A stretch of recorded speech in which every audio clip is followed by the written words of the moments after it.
इस कहानी की शुरुआत में हमें एक जंगल को दिखाया जाता है जहाँ एक शेरनी अपने 3 बच्चों के साथ खुशी से रह रही होती है। लेकिन एक दिन शिकारी जंगल में आ जाता है और वो शेरनी को जान से मार देता है और उसके एक बच्चे को केज में बंद करके अपने साथ ले जाता है, क्योंकि वो सर्कस के लिए शेर के बच्चे को पकड़ने आया था। इसीलिए वो प्लेन से सर्कस की तरफ उड़ान भरता है। वही हमें अल्मा नाम की एक यंग लेडी को दिखाया जाता है जिसे क्लासिक म्यूजिक बहुत पसंद होता है। इसीलिए वो फिलहार्मोनिक ऑर्केस्ट्रा कॉम्पिटिशन में हिस्सा लेना चाहती थी, जिसके लिए 10 सालों से मेहनत कर रही थी। इसीलिए न्यूयॉर्क के क्लासिक म्यूजिकल हॉल में प्रैक्टिस कर रही होती है। और जब उसे पता चलता है कि उसके ग्रैंडफादर अब इस दुनिया में नहीं रहे तो कनाडा के लिए रवाना होती है, क्योंकि वहीं उसके ग्रैंडफादर का प्राइवेट आइलैंड था जहाँ वो बड़ी हुई थी, क्योंकि उसके पेरेंट्स बचपन में ही गुजर गए थे। वो जब अपने ग्रैंडफादर के मैजिकल ट्री पर पहुंचती है तो वहाँ उसके दादा के चाहने वाले उन्हें श्रद्धांजलि दे रहे थे। वहाँ वो अपने गॉडफादर जोए से मिलती है, जो उसके दादा के बहुत अच्छे दोस्त थे। जोए अल्मा को उसके दादा के घर पर लेकर जाते हैं जो उसी आइलैंड के बीच बना हुआ था। अल्मा को अपने दादाजी की बहुत याद आ रही होती है, क्योंकि उनकी चीजों और फोटोग्राफ्स को देख रही थी। जोए अल्मा को बताते हैं कि तुम्हारे दादा ने तुम्हारे लिए कुछ रिकॉर्ड किया है, और उसे कैमरा देते हुए कहते हैं कि तुम्हें थोड़े दिनों के लिए यहीं रुकना चाहिए। तो अल्मा उन्हें कहती है कि मुझे कल वापस जाना होगा, क्योंकि जल्द ही कंपटीशन स्टार्ट होने वाला है। फिर जोए वहाँ से चले जाते हैं। रात को अल्मा अपने दादाजी का रिकॉर्ड किया हुआ मैसेज सुन रही होती है, जिसमें उसके ग्रैंडफादर उसे बताते हैं कि मैं तुमसे बहुत प्यार करता हूँ और मैं हमेशा तुम्हारे साथ रहूंगा। साथ ही वो उसे एक शी फॉक्स भी दिखाते हैं जो उनकी काफी अच्छी दोस्त बन गई थी। अल्मा अपने ग्रैंडफादर के इस मैसेज से बहुत इमोशनल हो जाती है और वो पियानो बजाने लगती है। वही हमें उस शिकारी के प्लेन को दिखाया जाता है जो उस बेबी टाइगर यानी कि लायन कब को लेकर जा रहा होता है। लेकिन तभी मौसम खराब होने की वजह से वो प्लेन अल्मा के प्राइवेट आइलैंड पर क्रैश हो जाता है। अल्मा भी उस धमाके की आवाज सुन लेती है, लेकिन मौसम खराब होने की वजह से वो बाहर नहीं जा पाती। फिर अगली सुबह हमें चार्ल्स और एली नाम के 2 साइंटिस्ट को दिखाया जाता है, जिन्होंने पूरे आइलैंड में वुल्फ को पकड़ने के लिए जाल बिछा दिए थे, क्योंकि वो व्हाइट वुल्फ कैनिस ल्यूपस प्रजाति की वुल्फ होती है, जिनकी प्रजाति लुप्त होने की कगार पर थी। इसीलिए उसे पकड़ना चाहते थे ताकि वो अपनी प्रजनन फैसिलिटी में उन वुल्फ की प्रजाति को लुप्त होने से रोक सके। तभी उन्हें अपने ट्रैकर के जीपीएस से सिग्नल मिलता है, क्योंकि वो वुल्फ उनके ट्रैप में फंस गई थी, लेकिन उस जाल को काटकर बाहर निकल जाती है। और जब चार्ल्स और एली वहां पहुंचते हैं तो ये देखकर परेशान हो जाते हैं कि वुल्फ उनके जाल से बचकर निकल गई। वही हमें अल्मा को दिखाया जाता है जो तैयार होकर उस क्रैश हुए प्लेन की तरफ निकलती है, लेकिन रास्ते में उसे वो शी वुल्फ दिखाई देती है जो जाल में फंसी हुई थी। वो अल्मा को देखकर डर जाती है, मगर अल्मा ने अपने दादा का कोट पहना हुआ था, इसीलिए वुल्फ उसे पहचान लेती है और अल्मा उस वुल्फ को नेट काटकर आजाद कर देती है, जिससे वो वुल्फ खुश हुई वहाँ से चली जाती है। रास्ते में अल्मा को वो दोनों साइंटिस्ट मिलते हैं जो अभी भी उस मादा वुल्फ को ढूंढ रहे थे। इसीलिए अल्मा उन पर गुस्सा करती है, क्योंकि उसे लगता है कि वो हंटर है। इसीलिए उन्हें कहती है कि मेरा प्राइवेट आइलैंड है, इसीलिए तुम यहाँ नहीं आ सकते। वहीं फिर हमें उस शेर के बच्चे को दिखाया जाता है जो प्लेन धमाके में बच गया था, लेकिन वो पेड़ के ऊपर फंसा होता है और वो एक घोंसले में गिर जाता है। अल्मा जब वहाँ पहुँचती है तो वहाँ कोई नहीं था। तभी वो शेर का बच्चा अल्मा की गोद में गिर जाता है। अल्मा उस बेबी लोयन को अकेला देखकर उसे अपने घर ले आती है। तभी वो शी वुल्फ भी अपने बच्चे को अल्मा के घर पर ले आती है, क्योंकि बाहर उसे खतरा था। अल्मा इससे काफी परेशान हो जाती है। अल्मा जोए को कॉल लगाने की कोशिश करती है, लेकिन वहाँ सिग्नल नहीं होता। तभी जोए भी वहाँ जाते हैं, क्योंकि उसे कल वॉकी टॉकी देना भूल गए थे। अल्मा उन्हें वुल्फ बेबी और लायन कब दिखाती है, इससे जोए डर जाते हैं और वो अल्मा को बताते हैं कि फॉरेस्ट रेंजर जल्दी इन्हें लेने आ जाएंगे, और वो वहाँ से चले जाते हैं। तभी फॉरेस्ट रेंजर भी अल्मा के पास आ जाते हैं और उसे बताते हैं कि कल जो प्लेन क्रैश हुआ उसमें पायलट घायल हो गया, लेकिन वो जल्दी ठीक हो जाएगा। मगर वो अपने साथ एक बेबी लोयन को सर्कस के लिए लेकर जा रहा था, मगर हमें वो लायन कब नहीं मिला। अल्मा भी उन्हें उस बेबी शेर के बारे में कुछ नहीं बताती, क्योंकि उसके ग्रैंडफादर ने सर्कस के जानवरों पर किए जाने वाले बुरे बर्ताव की वजह से आंदोलन चलाया था, और अल्मा नहीं चाहती कि वो बेबी लोयन भी सर्कस में दर्द सहे, जिससे अब रेंजर को लगता है कि वो लायन कब हादसे में मारा गया होगा, इसीलिए वहाँ से चले जाते हैं। अल्मा जब घर के अंदर वापस आती है तो वो देखती है कि उस वुल्फ ने अपने बच्चे के साथ साथ बेबी लायन का भी ख्याल रखना शुरू कर दिया है। इसीलिए वो डिसाइड करती है कि वो खुद ही उन दोनों बच्चों का ख्याल रखेगी। इसीलिए वो बोट से झील के पास बने जोए के के घर पर जाती है और उन्हें बताती है कि मैं अपनी एग्जाम तक यहीं रहूंगी। इससे जोए भी खुश होते हैं, मगर उससे लायन कप के बारे में पूछते हैं तो अल्मा उनसे झूठ बोल देती है कि मैंने उसे रेंजर को दे दिया। फिर दिखाया जाता है कि धीरे धीरे वक्त बीता जाता है और अल्मा उन दोनों को अपने बच्चों की तरह पालने लग जाती है। साथ ही वो उसे अपने बचपन के घर पर भी लेकर जाती है जहाँ वो अपने दादा के साथ खेला करती थी और अब वो वुल्फ और लोयन भी काफी अच्छे दोस्त बन गए थे। अब वो दिन आ जाता है जब अल्मा को फिलहार्मोनिक ऑर्केस्ट्रा कंपटीशन के लिए न्यूयॉर्क जाना था, इसीलिए वुल्फ को दोनों बच्चों का ख्याल रखने को कहती है और उसके लिए दरवाजा खुला छोड़कर चली जाती है। अल्मा न्यूयॉर्क बोर्डिंग स्कूल में पहुंच जाती है जहां आज सभी स्टूडेंट का एग्जाम था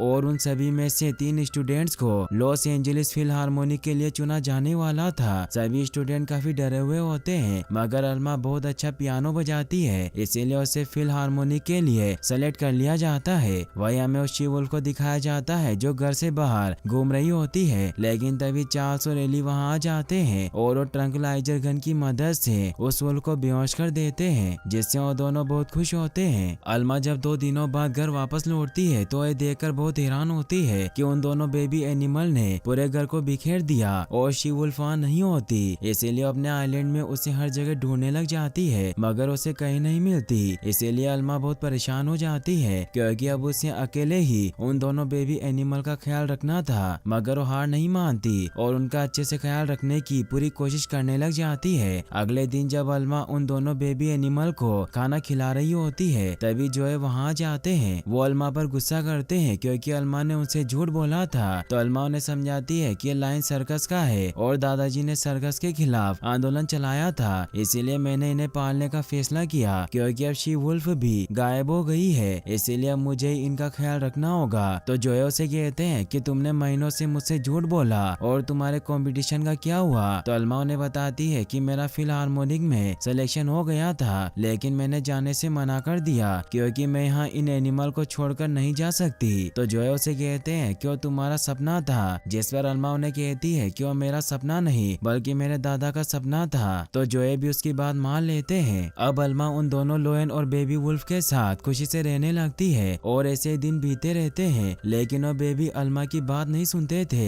इसीलिए अल्मा बेबी वुल्फ का नाम मोजार्ट और लायन कप का नाम ड्रीमर रखती है। फिर हमें 1 साल के बाद का सीन दिखाया जाता है जहाँ अब ड्रीमर और मोजार्ट बड़े हो चुके थे, इसीलिए अल्मा उनके लिए खाना लेकर आती है। जोए को अल्मा की बहुत फिक्र होती है क्योंकि वो जानवर बहुत खूंखार थे, इसीलिए अल्मा से कहते हैं कि मैं हमेशा तुम्हारे साथ नहीं रह सकता क्योंकि मुझे इन जानवरों से डर लगता है, इसीलिए तुम मुझसे वादा करो कि तुम हर दिन मुझे अपडेट करोगी कि तुम ठीक हो, और अगर तुमने एक दिन भी ऐसा नहीं किया तो मैं रेंजर को बुला लूंगा। तो अल्मा भी उनकी बात मान लेती है और अब अल्मा जोए के कहने के अनुसार उन्हें अपडेट करती है कि वो ठीक है, लेकिन एक दिन मोजार्ट और ड्रीमर खेलते हुए दूर चले जाते हैं, इसीलिए अल्मा उन्हें ढूंढने जाती है जहाँ वो देखती है कि एक गर्ल अपनी माँ के साथ आइलैंड पे फूल तोड़ने के लिए आई होती है। तभी मोजार्ट और ड्रीमर उसकी तरफ बढ़ने लगते हैं, जिससे अल्मा को लगता है कि वो लड़की उन्हें देखकर डर जाएगी, इसीलिए वो तेजी से ड्रीमर को रोकने के लिए उसकी तरफ दौड़ती है, मगर उसके पैर फिसलने की वजह से वो नीचे गिरकर बेहोश हो जाती है। लेकिन उस लेडी को इस बात का पता नहीं चलता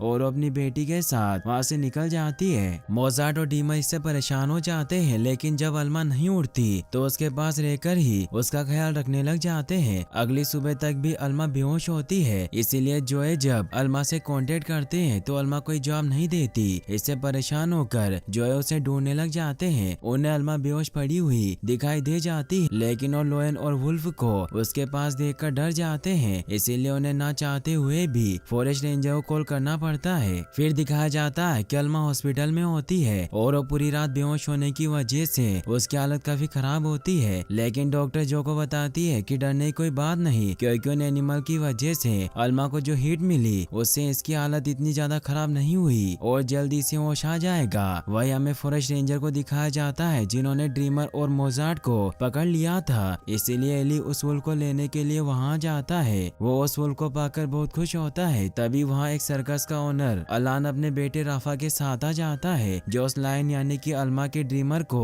अपने सर्कस के लिए लेने आए थे। ड्रीमर अलान को देखकर गुस्से में जोर से दहाड़ता है, जिससे अलान को समझ आता है कि उसे ड्रीमर को ट्रेन करना होगा और उसे अपने साथ सर्कस में ले जाते हैं, जहाँ राफा समझ जाता है कि ड्रीमर परेशान है, इसीलिए वो उसे क्लासिक म्यूजिक सुनाते हैं क्योंकि उसे भी क्लासिक म्यूजिक पसंद था। तभी उसके डैड वहाँ जाते हैं जो ड्रीमर को ड्रग देते हैं और उसे चाबुक से मारने लगते हैं ताकि उसे शो के लिए ट्रेन कर सके। इससे राफा काफी डर जाता है। वही हमें एली और चार्ल्स को दिखाया जाता है जो मोजार्ट को अपनी फैसिलिटी में ले जाते हैं, जहाँ शी वुल्फ अपने बेटे को पहचान लेती है और उसे अपने साथ ले जाती है, जिससे एली और चार्ल्स खुश होते हैं। वहीं अल्मा की जब आँख खुलती है तो अपने पास ड्रीमर मोजार्ट को न पाकर दुखी होती है और उसे लगता है कि यह सब उसकी वजह से हुआ है और वो उन दोनों को देखने के लिए जोए के साथ फॉरेस्ट रेंजर के पास जाती है। लेकिन रेंजर यस उन्हें बताती है कि हमने उन दोनों जानवरों को उनकी सही जगह पर भेज दिया और तुमने उन जानवरों को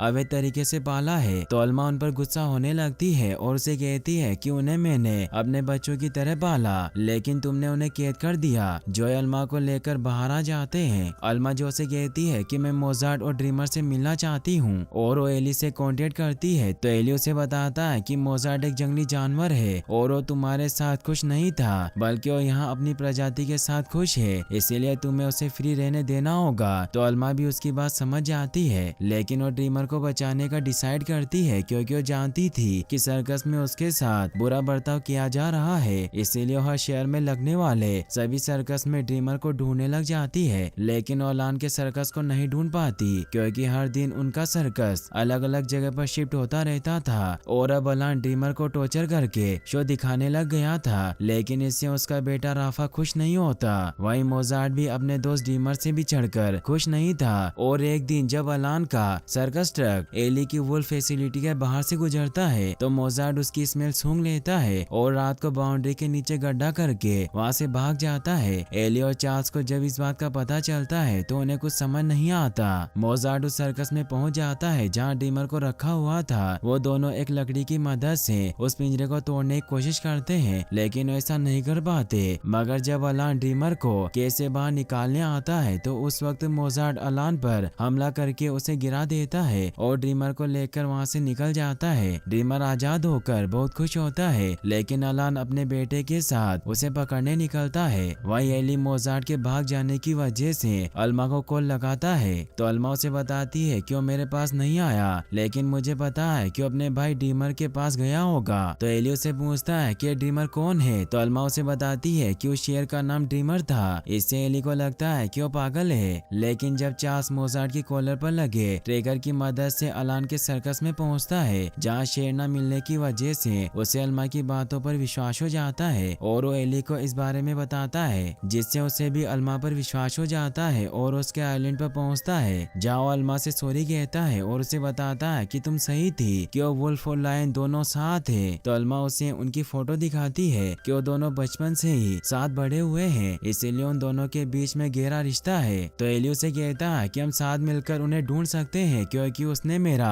GPS कॉलर पहन रखा है। वहीं ड्रीमर और मोजार्ट लगातार अल्मा के आइलैंड की तरफ बढ़ रहे होते हैं। रास्ते में वो एक टाउन से गुजरते हैं जहाँ वो खाना खाने के लिए एक शॉप में घुस जाते हैं लेकिन गार्ड उन्हें देख लेता है जिससे वो वहाँ से भागने लगते हैं। मगर टाउन के सभी लोग उन्हें खुला देखकर बहुत डर जाते हैं। अगले दिन दिखाया जाता है कि अल्मा और एली साथ में ड्रीमर और लिजार्ड को ढूंढने के लिए निकलते हैं। वही हमें कुछ पुलिस ऑफिसर को दिखाया जाता है जो भी जंगल में ड्रीमर और मोजार्ट को ढूंढ रहे होते हैं क्योंकि टाउन के लोगों ने उनकी कंप्लेन कर दी थी। वही अलान भी अपने बेटे राफा के साथ जंगल में ड्रीमर को ढूंढ रहा होता है और उसे वो नजर आ जाते हैं, इसीलिए वो लोइन को बेहोश करने के लिए ट्रैंक्विलाइजर गन से उसे शूट करने लगता है। लेकिन ये सब मोजार्ट देख लेता है इसीलिए अलान पर हमला कर देता है मगर इससे गोली मोजार्ट को लग जाती है। राफा मोजार्ट को बचाने के लिए उसे एंटीडोट दे देता है ताकि वो ठीक हो जाए और उसके ट्रेकर को अपने पास रख लेता है। अलान को चोट लग चुकी थी इसीलिए वहाँ से निकल जाते हैं। अब एंटीडोट की वजह से मोजार्ट ठीक हो जाता है। फिर दिखाया जाता है कि एली और अल्मा मोजार्ट के ट्रेकर का पीछा करते करते एक बार में पहुंचते हैं क्योंकि ट्रेकर राफा ने अपने साथ रख लिया था, इसीलिए अलान से मोजार्ट के बारे में पूछते हैं। तो राफा अपने डेट को ट्रेकर उठाने के लिए सॉरी कहता है तो अवा नेमी से झूठ बोल देता है कि ट्रेकर हमें रास्ते में मिला था और एली और अल्मा परेशान होकर वहाँ से जाने लगते हैं। मगर राफा भी उस लोइन को बचाना चाहता था इसीलिए वॉशरूम के बहाने से बाहर आता है और एली को कहता है कि मैं तुम्हारी मदद कर सकता हूँ और उन्हें उस जगह पर लेकर जाता है है जहाँ उसके डैड ने मोजार्ट को बेहोश किया था और उन्हें ट्रंकलाइजर डार्ट दिखाता है तो अल्मा को विश्वास हो जाता है कि वो यहीं आसपास है और वो कार में क्लासिक म्यूजिक बजाने लगते हैं, जिससे ड्रीमर गाने की आवाज सुनकर रोड पर आ जाता है। अल्मा उसे देखकर बहुत खुश होती है और ड्रीमर अल्मा को मोजार्ट के पास लेकर जाता है जो अल्मा के बचपन के खेलने के केबिन में छिपा हुआ था। इससे अल्मा बहुत खुश होती है और एली के पास आती है तो एली उसे बताता है कि हम उन्हें बचाकर यहाँ से नहीं ले जा सकते क्योंकि पुलिस पास में है और उनको जानवरों को मारने के ऑर्डर मिले हैं। तभी अवान भी वहाँ जाता है जो उन पर गन पॉइंट कर देता है और वो राफा से कहता है कि मैं सब तुम्हारे लिए ही तो कर रहा हूँ ताकि तुम्हारा फ्यूचर बेहतर हो सके। तो राफा उन्हें बताता है कि मैं ऐसा नहीं चाहता क्योंकि आप जानवरों को टॉर्चर करते हो और ये मुझे बिल्कुल भी पसंद नहीं। तो अवान को भी अपनी गलती का एहसास हो जाता है और वो दोनों वहाँ से चले जाते हैं। तभी पुलिस भी वहाँ आने लगती है तो अल्मा एलियो कहती है कि तुम मुझे घर मैजिकल ट्री पर मिलना, मैं तुम्हें वहीं मिलूंगी और वो ड्रीमर को बचाने चली जाती है। अल्मा बहुत ही चालाकी से पुलिस से बचते हुए ड्रीमर और मोजार्ट को